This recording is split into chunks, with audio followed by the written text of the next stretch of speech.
Good morning to all of you, and welcome to First Unitarian Church of Pittsburgh. It is Sunday, September 17th of 2023. I am honored to serve as your minister. I am Reverend Dr. Kate R. Walker. I use the she, her pronouns, and today I am wearing a red and black multi-patterned blouse with a multicolored stole, basically in a tan with some purple. I wear glasses. I'm in my middle ages, and I have a pixie cut, and I have a lot of things to share with you this morning. Lots of things to share. But you, more than anything, I want you to know you are welcome here. You are welcome, whether you are in person on YouTube right now or in the future. Delighted to have you join us and sign in this morning or at some point, maybe next year. You never know. Glad to have you. And if this is your first time here visiting online or in person, we would like to be in touch with you. We have a welcome desk right here in the garden lobby where you can share your name and information, and we can make sure that you're on our mailing list for our newsletter. And if you're online, just go to our website. Just Google First Unitarian Pittsburgh, and down on the bottom of the main page, you will find a form to begin receiving our weekly newsletter. And please send us an email so we can be in touch with you. And if you have been attending here for a very long time, and this is a familiar place for you, welcome, welcome home always, as a place of challenge and a place of peace and a place of joy and laughter and a place of tears, all at the same time. This is what we do with communities. So we have a few announcements. One, you may notice the lighting has changed this morning. Yeah. So for those of you online, you may or may not be able to tell that most of the sanctuary, well, 95% of the sanctuary lights are out. And we have a nice ambiance lighting. And I'd like to say this was intentional because we're going to be talking about conversations and dialogues, and I wanted to create an intimate setting today. But in fact, no, the lighting just spontaneous decided to not come on this morning.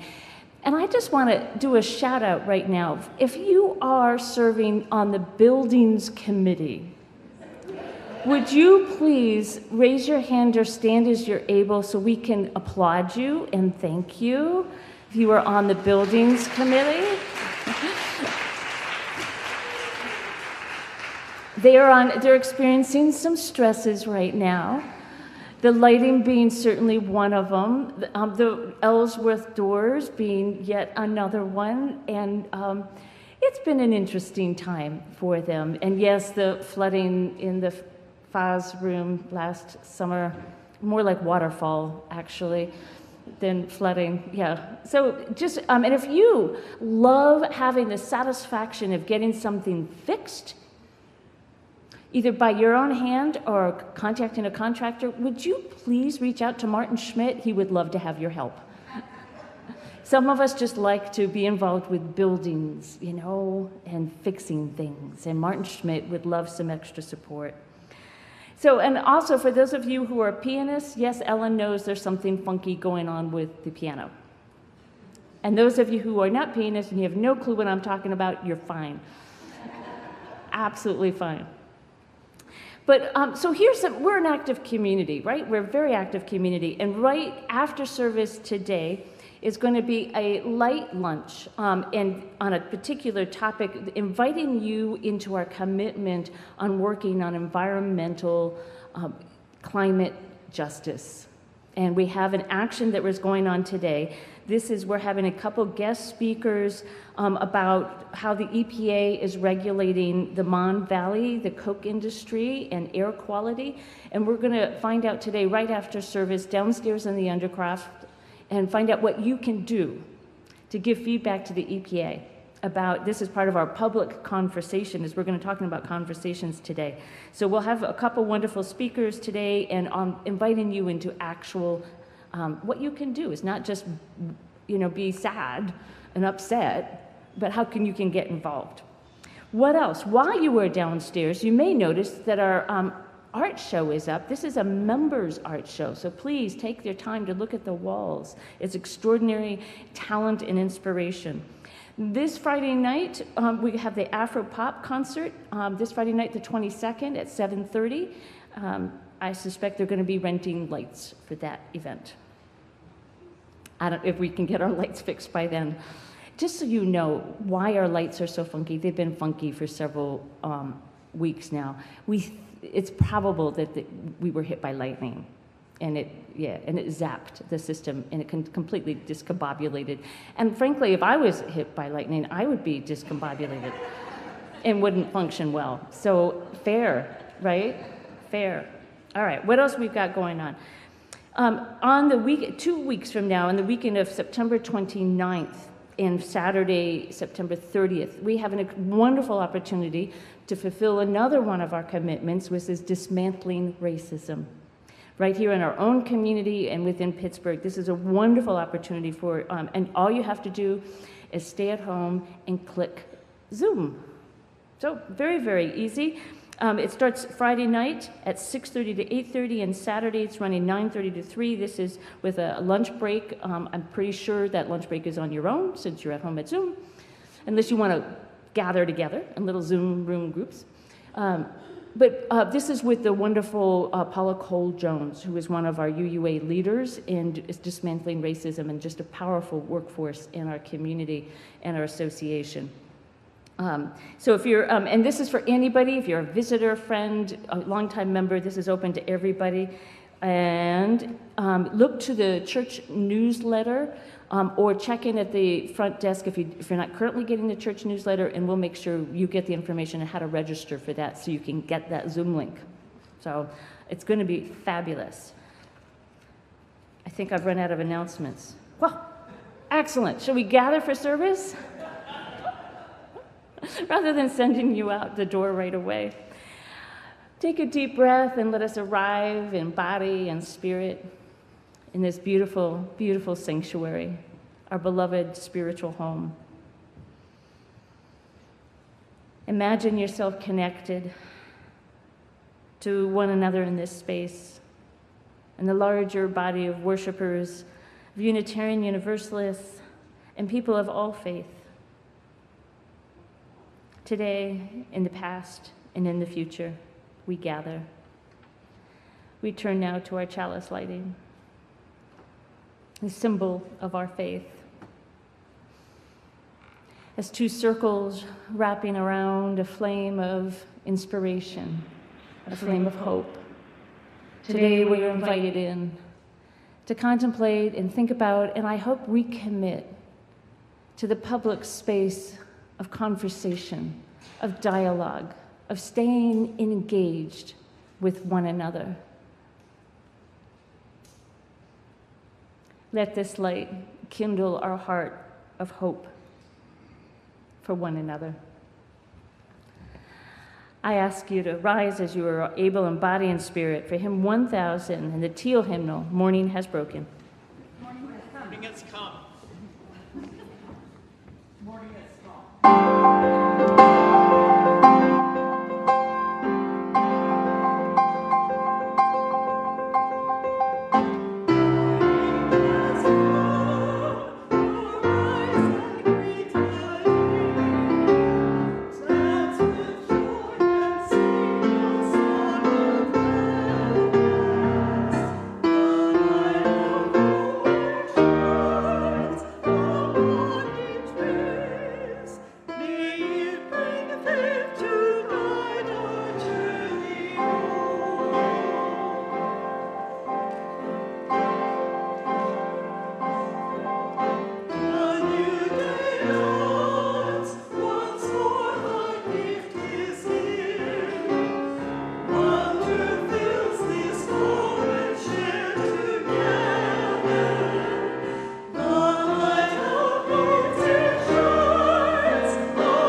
Morning.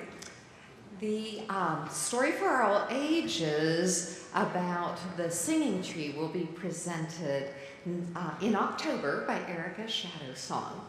Today, in honor of the first day of religious education, Reverend Kate and I will be sharing a little information about a school that we have a special friendship with in India, way across the other side of the world, in a place called Khasi Hills that some of you have heard of, and we have been friends with them over 20 years.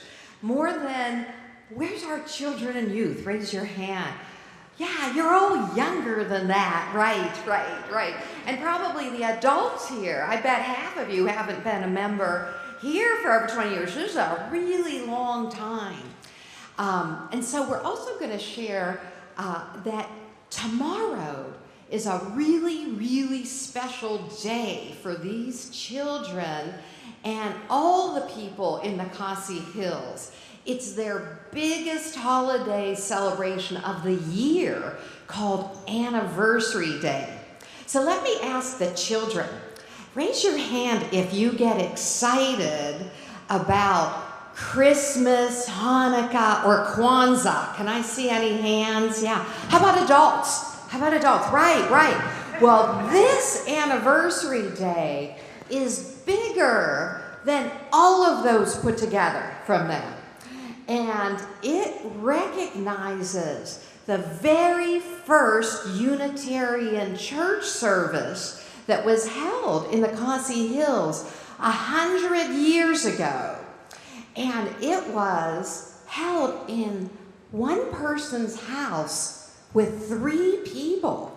So could you imagine? It'd be like you inviting your friends over, to your church. And we're going to start this Unitarian thing here in this house today. And so that's how it started. But this big holiday called Anniversary Day is celebrated for 2 months. Like, talk about a holiday party, right? So they have church services and children's games and competitions and dances. And what they actually do is each household invites the entire church to their house for a blessing. We talked about blessing last week. Could you imagine? It's a smaller congregation, but still pretty big. They're like outside of the house, like doing their blessing. So they welcome them in. And on that topic of welcoming, our warm-hearted Khasi Hills friends have invited and are welcoming 2 people from our church to the Khasi Hills in October for another very special holiday, and I'm going to have Reverend Kate share about that. Andrew, can I have this mic? Thank you. Yeah, we're good to go. Thank you. I love our tech wizards. Yeah. So Karen just tossed me the ball, and I'm going to pick it up by saying that the original activity that we're going to do today, we realize is better suited for October, because what it is we're going to invite you to send your blessings, everybody, to the Khasi Hills, and that I and Eleanor Mayfield are going to personally deliver them from you to their children, to those children and those teachers. So we thought it would be better, and we're going to do a service on October 15th where you all can bless our journey and then we will carry your blessings. So Eleanor Mayfield and I are leaving on October 19th. We're going to take 3 planes from Pittsburgh to Newark to Delhi, and then we're going to go up to the Khasi Hills and spend about a week with them. And the school itself is having another celebration. I will note that the people of India like to celebrate. They don't need a lot of reasons. It's one of their special talents. So in this case, they're going to be celebrating the 50th anniversary of the death of Annie Margaret Barr, who started their school. Her death was actually in August, but they said it's way too hot to celebrate, so they bumped it to October. They're also very pragmatic. So Eleanor and I are very, very excited to be representing. Do I need to step back? Is that better? Away from the speakers? We're good. There we go. So Eleanor and I are very, very excited to be representing this church and visiting Annie Margaret Barr School and bringing all of our blessings. And I will say this is, I feel very blessed. It would be my second visit there. My first one was in 2015 when I was serving another church. But at that time, my roommate on that trip, which was organized by UU Partner Church, was this woman right here. It was Karen. That's how we first met. It was about 3 a.m. in Delhi in a hotel room. As I woke up and said, oh, my roommate's here. And we've been just delighted to work with each other ever since. Yeah, absolutely. So part of why we're going there is that on October 24th, when they have the celebration commemorating the death of Annie Margaret Barr, we are going to be launching a Faithify campaign because they need something really, really important. So how many of you, when you gather for lunch, talking, sharing stories, you then reach for something to drink? Yeah, water, often. It's kind of something we take for granted, isn't it? Just reach for some water. Toward the end of the dry season, the children at the school don't have any water. They have no access to water for 2-3 months. So they need to gain access to water. They have the plans. They need the money to make sure they have water. And that's what this Faithify campaign is all about. It's making sure that the children can reach for a glass of water during their lunchtime. So the campaign will be launched October 24th. This is a worldwide campaign for anybody, Unitarian Universalists or friends of the Khasi Hills and this particular school. And the goal is $15,000 to $20,000. It's not cheap over there, even to start to get, I'm not sure if it's a well or rerouting. Water harvesting. Water harvesting is what they're calling it, yeah. So watch for that, October 24th, and you will know that Eleanor and I are both there representing this community. And we hope that we can continue to have visits back and forth. Some of you may remember that Nangroy Suding was here in June for General Assembly and spoke. And he is one of the school leaders there, and we're just delighted that he said, why don't you come visit us? And Eleanor and I said, okay. So delighted to do that. We have a first day of religious education today, and Erica wants to talk about that. And then we'll sing people out.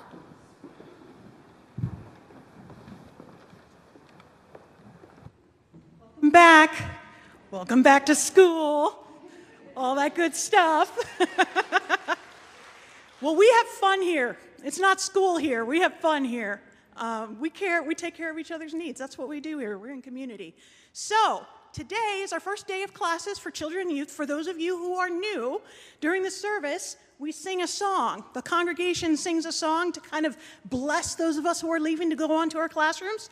So if you are in 6th grade or lower, you can start lining up at the door over there, and I and other teachers will go with you to your classrooms. So we're going to go ahead and start doing that, and while I have a quick plug, we need 9 teachers, 9 more teachers by next week. I'll see you soon. I'll be talking to some of you.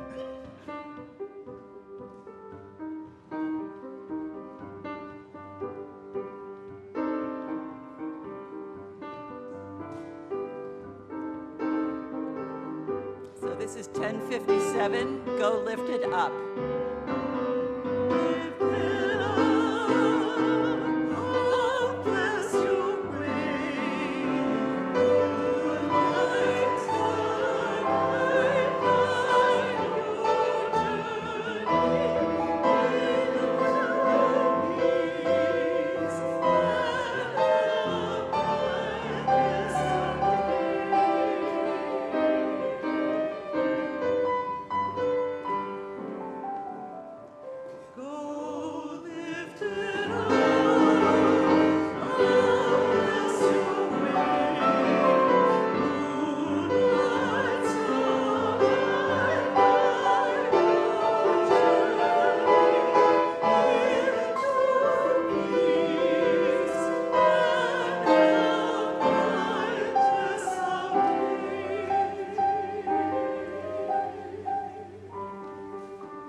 Every month, we share our generosity with a designated organization that shares our values and goals. This month, it is PIN, the Pennsylvania Interfaith Impact Network. All donations are shared 50-50 with this organization unless otherwise designated. Our religious community is made up of volunteers and staff, creating and hosting a variety of programming. We rely on your financial support. In addition to the collection plate, you can donate by texting GIVE to 412-435-1050 and following the directions. Please check the order of service for other ways to give.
Many hearts are full these days. Many of our minds are busy. So I invite you to just kind of calm and focus for a few moments here. I offer this joy that on July 20th, Joan Harvey and Michael Lotsky, they brought with great joy and gratitude, and they welcomed the birth of their first grandchild, Zephyr. Zephyr means gentle breeze. And I'm very glad to see so many of you here this morning, having recovered from various illnesses. And for those of you who are online, I hope that your bodies and your minds and hearts are at peace. Please join me in a few moments of prayer or meditation or silence.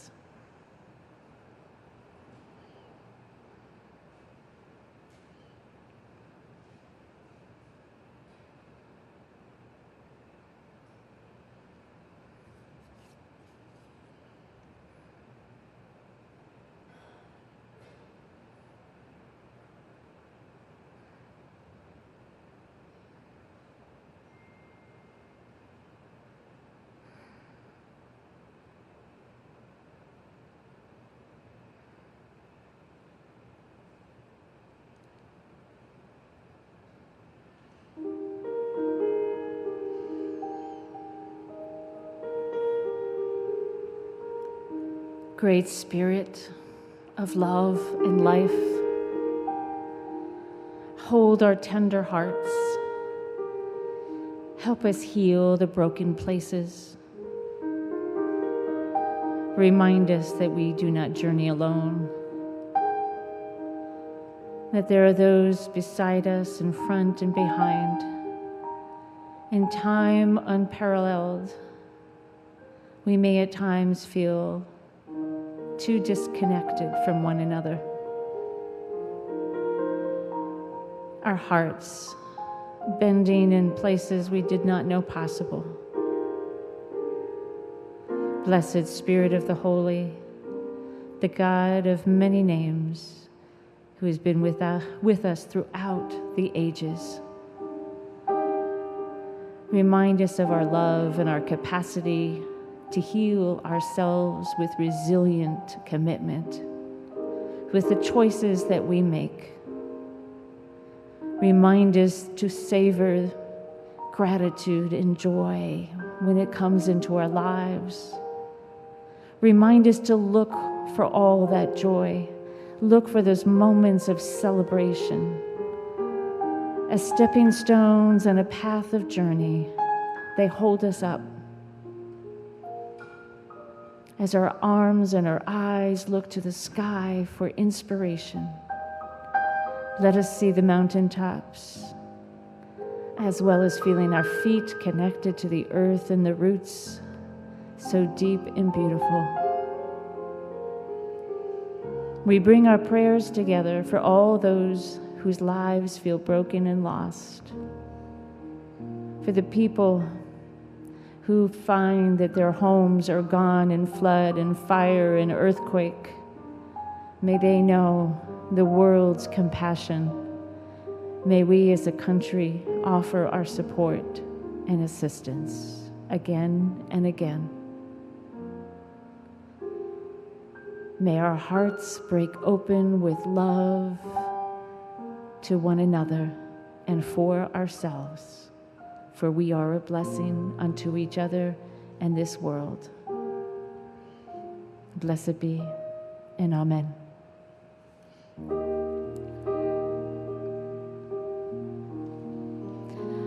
I invite you to stay seated as we sing 1008, When Our Heart is in a Holy Place, in the teal hymnal.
reading today is a responsive reading. It's found in the back of your hymnal, number 652. Your part is italicized. The great end in religious instruction is not to stamp our minds upon the young, but to stir up their own. Not to make them see with our eyes, but to look inquiringly and steadily with their own. Not to give them a definite amount of knowledge, but to inspire a fervent love of truth. Not to form outward regularity, but to touch inward strengths. Not to bind them by ineradicable prejudices to our particular sect or particular notions. But to prepare them for impartial, conscientious judging of whatever subjects may be offered to their decision. Not to burden the memory, but to quicken and strengthen the power of thought. Not to impose religion upon them in the form of arbitrary rules, but to awaken in conscience the moral discernment. In a word, the great end is to awaken the soul, to excite and cherish spiritual life.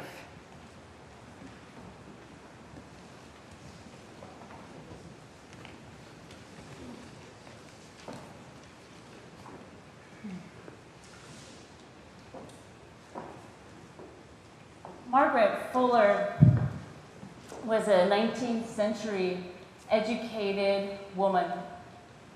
And she was part of the Transcendentalists Club. She was a Unitarian, and she was invited into that dignitary of high-minded people, Emerson and Thoreau and Hawthorne.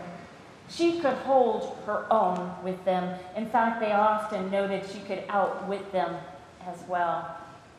They would engage in these talks ad nauseum, but it was a moment in public conversation that left an indelible mark upon our society. Transcendentalism is noted as probably the great first American philosophy. And Margaret Fuller is often forgotten as being an important part of that conversation that was going on in the 19th century. But she was an unmarried woman. She needed an income. She didn't have enough from her family to support her. So she worked as a journalist and a writer and as an editor of The Dial. The Dial was the Transcendentalist publication. And she was well liked for that role as well. But also to help earn money, she started hosting salons. You want to come join me? Oh, come on. Thank you, Robert. So, as was the custom in the 19th century, that people would pay a small fee to the host of a salon, where they would engage in deep conversation of contemporary or historical, all sorts of kind of topics. And it was upon the hostess to lead these salons in deep conversation. I realize you can't see me, can you? Slight flaw in my plan here. There you go. Oh, easily solved. Excellent. See, brilliant minds get together. You just never know. So Thoreau was invited to the first salon that Margaret Fuller was hosting. Everybody was excited. Thoreau, though, kind of said, "What invitation? Oh, I don't know if I have the time." Upon further questioning, he said, "Oh, yes, I might bring my wife to the party." And then shortly before he hit, he said, "What invitation?" And then he said, "Oh, the invitation came too late, and you did not show up." I just want to throw down just a couple points here, okay? In case you had him up there on a pedestal, just a little bit. He was a man of his era without a time. But eventually word got out what a great success these salons were, and he started showing up along with all the other transcendentalists. But it was a hard road for Margaret Fuller in a lot of ways. She was noted for her earnestness and her inquiry, her capacity for collaboration with all the attendees, and that she was bringing in new worlds of thought into their lives. And they were really deemed quite a success. I'm going to go ahead and raise this a little bit. I know you can't see me in the back, so we'll just go ahead and accommodate that. Other New England women also hosted salons like Elizabeth Peabody. And if any of you would like to know more about these extraordinary women, I have their biographies and I really recommend them. And you can take a look. They might even be in the chaos downstairs that's currently called our library. As you get into the turn of the 19th to the 20th century, there is a different type of conversation that was starting to happen on the great frontier of the American West, otherwise known as Ohio, and Illinois, and Michigan, and Idaho. And this is what we call they were the Western Conference of Unitarian Women. At a time when the country was growing and men were not, they were busy knocking down trees and creating railroads, the women were needed as religious leaders. And so several women went out as Unitarian clergy to start churches out there in the Western frontier, but they had a different idea of what those churches should be. They didn't want the New England fixed pew, staring forward, authoritarian pulpit and the high steeple. They wanted to create centers for the community where people could come and sit throughout the week and have conversations about what was important in their lives. It was open to everybody. They wanted to promote service to the community more than anything else. This was a place where people were welcomed. It was as much as they could across barriers of class and gender and education. And it was about not just intellectual banter, but actual service to one another and support in the struggles of living out in the Western frontier. This Homes for Hospitality was breaking down barriers at a time that was rare. Now, unfortunately, this was an effort was not really supported by the American Unitarian Association back in Boston. They were slow, if at all, in sending money or support or invitations to meetings, because why would a woman want to go to a meeting? I suppose was the question. But despite this lack of institutional support, it's worth highlighting that this was, I think, a moment in American history where the church institution and public conversation and service were merging in a rather unique way. That was a real different paradigm shift about public conversation, about community building. And it was exciting. And unfortunately, it was not successful. But this idea of community and public conversation, of course, we know has a long history. French salons are notorious. The British had their elite gentlemen's club. There were informal settings of bars, cafes, neighborhood corner shops where people would just gather because they yearned to talk with one another in an informal way. The Viennese and the Turkish coffee houses.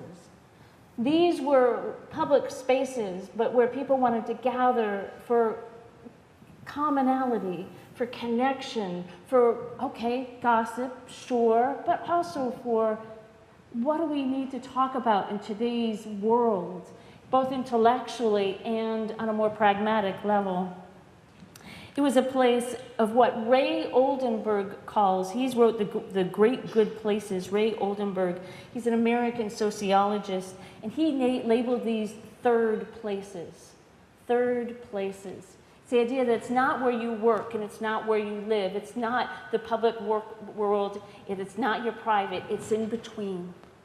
A place of public third place. And people gather in informal settings. And he said it's marked by several characteristics: neutral ground, non-territorial. And it's a leveler of status. I love this. It's a place of equality, not hierarchy. We see one another clearly. by our character, how we treat one another, where our moods can be transformed, and maybe we can ease our stress at the end of the day. And that conversation is the main activity. We're there to talk with one another. It's scintillating, it's lively, it's engaging. If you're in a pub, you're there to talk, not drink. I know, that in itself is a major thing. You're there to meet your community members, not see how many beers you can chug down. And it's also about not having music, or performance. Again, it's on one another in that lateral conversation. And it's not about playing games or social networking and digitalizing our world. These should be accommodating and accessible with regulars who welcome the newbies. You have that nice balance of people who show up every week versus the people who come in cold and wondering what's going on. And they should be respectful with a give and take, a listening, as well as sharing your mind, and trust building. My husband, Mark, and I experienced this kind of public event. Rather, it was, unintentionally. When we were living in Alexandria, Virginia, we discovered, one of our neighbors told us that there was a little tiny pocket park in our neighborhood. A pocket park it's owned by the city, but it's not publicly like big park name. In fact, there is no park name whatsoever. You wouldn't even know it was there if somebody hadn't told you. It was kind of the path nestled between two houses. And you walk back on the path and there's this big open space that's mostly fenced in. So the neighborhood people had turned it into a place to bring our dogs where we could let them off leash. And what happened organically is people started showing up after work. A whole group of us consistently showing up after work between 5:30 and 6 most days. And somebody said, well, let's create a group text, and we did. And then we could help support each other and say, yeah, I'll be there at 5:30, I'm running late. And then we would be there for an hour or more. And then Thursdays became beer night. And that became so popular that we brought our dogs early, brought them home, and then we back to the dog park without our dogs and just the beer. And then we started attending each other's weddings and birthday parties and Halloween parties and funerals. And we supported each other through our lives. And we had long conversations about why the Washington Redskins would never be a good team. Or why the traffic is so bad, and music, and good beer versus bad beer. And we rarely talked about who was president. It just didn't seem to matter at that moment. But it was a place of public conversation, of bonding. And we missed it terribly when we moved here, I will say.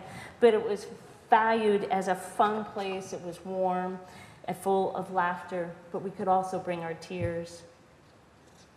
So, in thinking about the third place, not that I'm advocating creating a dog park behind our church, though that would be cool.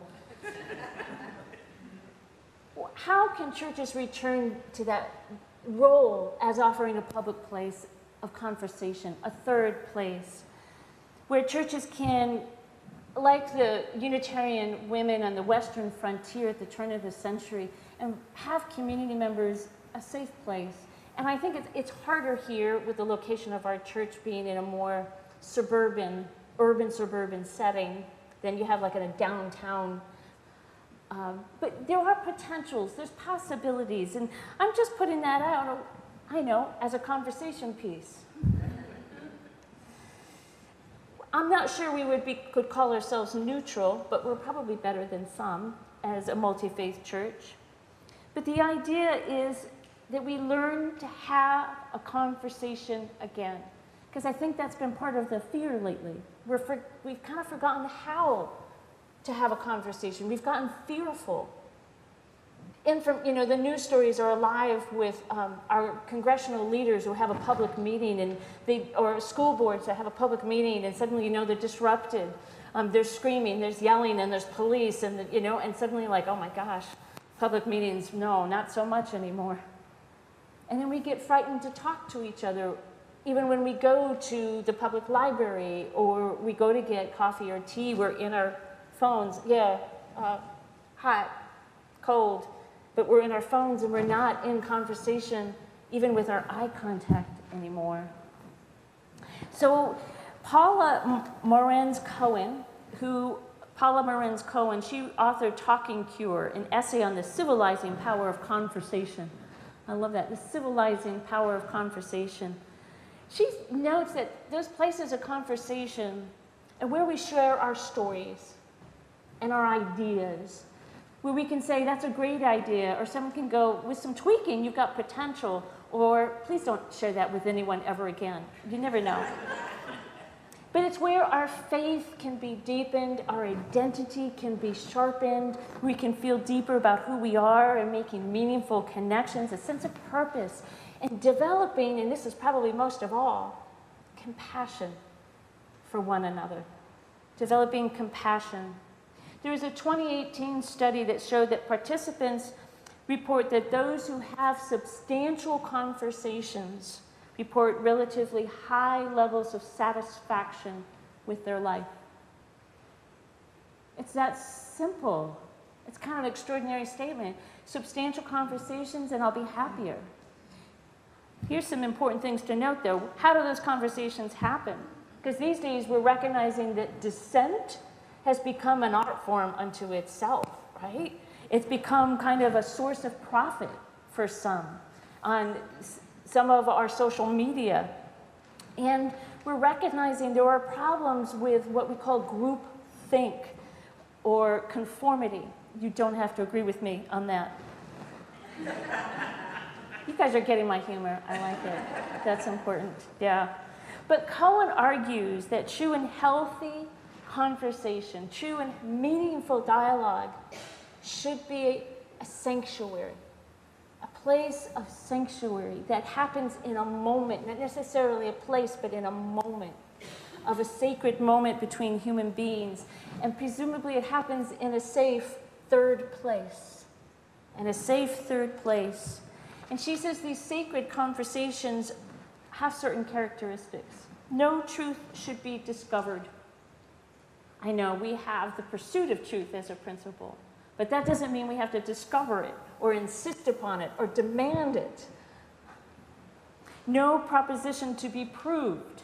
This is not about science. This is about exploration, which science is also based upon, but we sometimes forget that.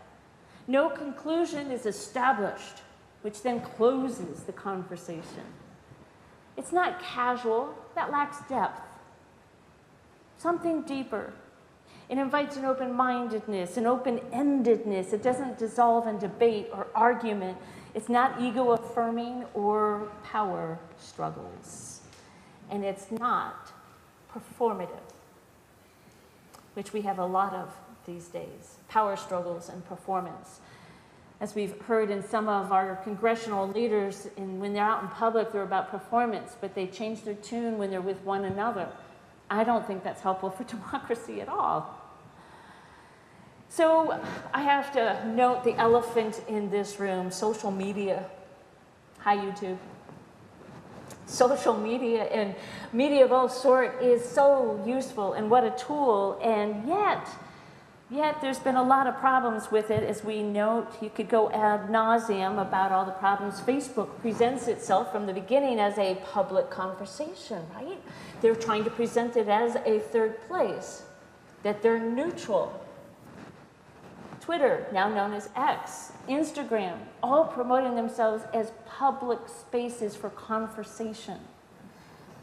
Lots and lots of articles have written why this is problematic. Certainly, for a light skimming, low accountability, low boundaries, low respect, low inhibition control, encouragement for impulsiveness, performative outrage is rewarded. There's so much more. But the biggest problem for me is that there's no you and I in a space together that's sacred. There's no non-verbal, non-vocal communication We can't read each other's body language, and if you've had any communications class, you know that's where most of the communication happens. When we're in that space together, that sacred place. So what is the next? I could offer a lamentation about the loss of community third places and that we need community neighborhood conversations, and I do believe that's true. And I could say we should have a return to the past of what Margaret Fuller and the Western Unitarian women were doing, but I'm not sure that's the answer, actually, because I think we've evolved. I think the situation has changed. I think we have to recognize we're in a new territory, that social media and the conversations that happen via podcasts and chats and email threats and news shows, they're offering a different type of both challenge and opportunity than what we had in the 19th and 20th century.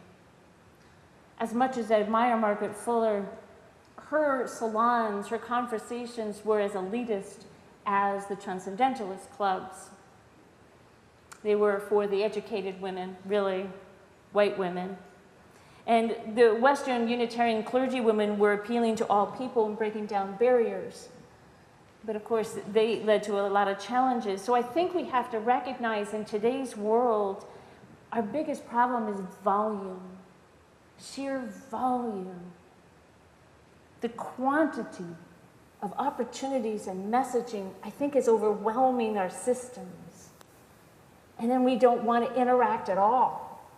The introverts in us start to withdraw. The extroverts get into the fray and they get overstimulated and start responding like a wide spray of water everywhere. Not sure either is healthy, really. Today's world of public conversation is a much wider audience. And we also have to recognize that those who have a world of comes from the lens of neurodiversity, who may be on the spectrum, that they have a completely different reaction and relationship with that social media and podcasts and all that stimulation. But on the plus side, all of it is an equalizer. Everybody has access, unless, unfortunately, you're, well, even in a third world country, they have phones these days. But it is an equalizer. We have a lot more access than we ever did in earlier times. And I think it's also important to recognize that in these public spaces, the third place, we bring our identities in ways we never have before. Our identities used to be something we left behind. We were looking for commonality only. And now we're being encouraged to bring forth who we are, where we're from. Our race, our color, our gender, our education, our sexuality, and our gender, our trans, all of that we're encouraged to bring into this space. And that makes it more complex. And for a lot of us, we're afraid to speak the words because we might offend somebody. For me, this is an opportunity. It's an opportunity as well as a challenge. So can a church create a neighborhood bar or cafe? Sure. Is that our role? I'm not sure. I'm just introducing this as a conversation. But I do know we need places for civil discourse where we can respect, sharpen our skill set, deepen our identity and our bonds, and strengthen our faith in one another.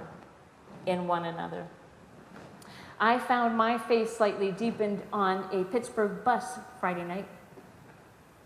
Mark and I, my beloved, were returning from watching the Yankees come back in the 9th against the Pirates. And we took the bus home from downtown. And at the same time, a small family unit got on, and then right behind them, another couple, and it turned out they knew each other, and they were chatting things up. They knew each other from work. That's terrific. I thought, isn't that lovely? In Pittsburgh, you can see people randomly that you know. And the next stop, Mark and I, a couple from this church got on the bus. And suddenly we knew people on the bus, and we were chatting, and it was lovely. And then I realized in the back of the bus were people who were just fellow travelers talking to each other. They didn't know each other. The whole bus was filled with conversation across the aisle and across the seats. It was fabulous. We weren't all looking at our devices. We were talking to each other on a bus fellow travelers on the journey of life. And if you were here last week, you heard me say that I've changed my language. It's no longer strangers that we're trying to welcome. Our theme of the month of welcoming. We're welcoming fellow travelers. Fellow travelers, it's an equalizer. We're on a bus of life. We get off at different stops. We may pause and get back on. And sometimes we need help getting off and on that bus, or finding a seat, or a conversation. So if we can have a sacred conversation on a bus, we can have it just about anywhere. So these places of sanctuary, after all, if a church is not the place, then what a church is doing. And as Channing said in that beautiful reading that we had, Channing being one of our founders of Unitarians, William Ellery Channing, in a word, the great end is to waken the soul, to excite and cherish spiritual life. Sacred conversations in sacred places are the place that should happen. So my charge to you today, my beloved, is to go forth and look for them, create them, be responsible for them, invite them, pull down the devices. Look, it may happen at a bus stop. It may happen at the corner store. It may happen in this pew today. It may happen this afternoon in the program that's going to happen, another public conversation with the EPA. But we have to look for them and create them and trust and how powerful they are for each and every one of us. May it be so. Blessed be. Thank you.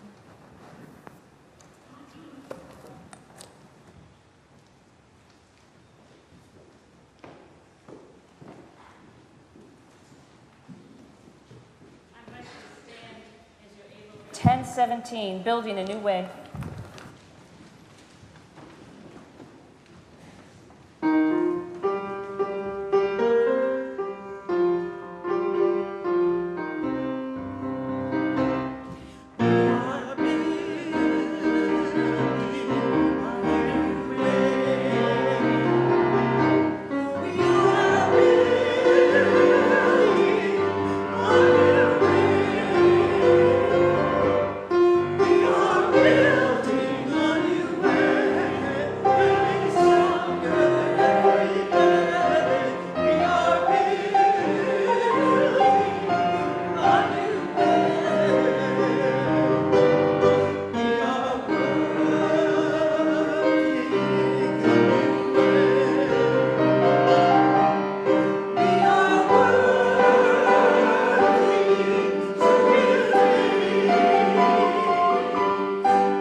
I invite you to bring your voices together as we extinguish our chalice.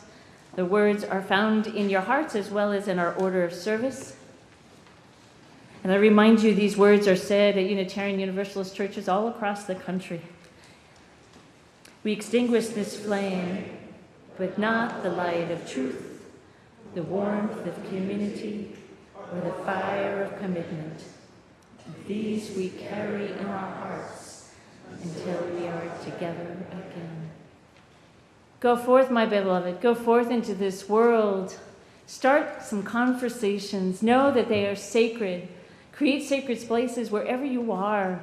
Listen, engage, be the great instruction of religious education. This is in our hands, our hearts and minds. Go forth, return again in love. Blessed be.